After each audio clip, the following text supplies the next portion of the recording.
I don't think I ever thought I could become a writer. I come from a very ordinary family. I've got 3 brothers, fab mum and dad, who just a very ordinary life, suburban life. But I didn't really know anyone who'd ever written a book. I don't think we really even had many books in the house, if I think about it.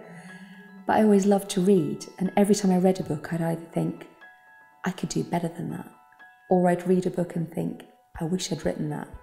But you don't really know if you can until you try, so it's one of those things, it takes a lot of courage to actually start writing and then to show it to people, like kind of showing your diary to someone. It's very exposing, makes you feel quite vulnerable.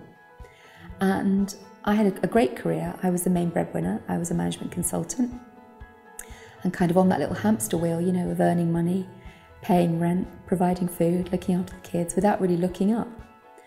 And then after I got sick, it certainly changed my perspective on life.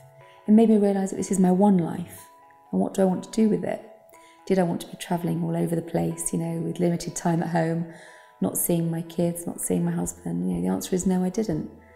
What did I really want to do? And I thought, well, I've always wondered if I could write a story.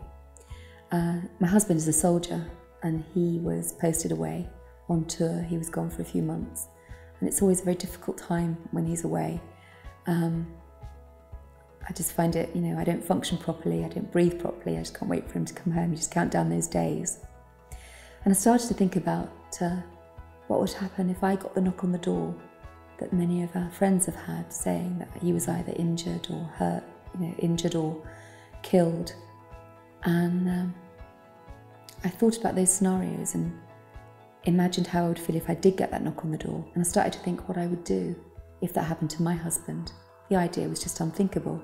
But actually, what would I do to try and get him back? I'm not the sort of army wife who would sit at home and leave it to others. And I got the idea for Poppy.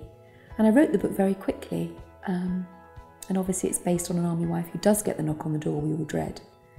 I showed it to my husband when he came home on R&R and said, I've written this, what do you think? And I felt very awkward and embarrassed about showing him something creative because we're not that kind of family, and it felt a bit, I was nervous. And he sat on the sofa and was reading it, and I walked in a few hours later, and my big tough soldier was sat there with tears pouring down his face.